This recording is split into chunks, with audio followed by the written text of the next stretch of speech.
and Jason with Lighting Boss. I want to talk about this Lumien PVC ground stake for a second. There are a few features that I really love about it. First of all, it's got this slotted area so that I can remove a fixture without having to disconnect the wiring.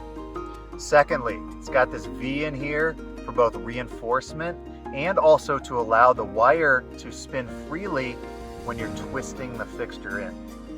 Finally, it's got these reinforcement bars, which not only help with keeping it from cracking if somebody's wrenching on it or hammering it, but they will fill up with dirt so that you won't see the ground stake. That's one of my biggest pet peeves, is when you see a ground stake.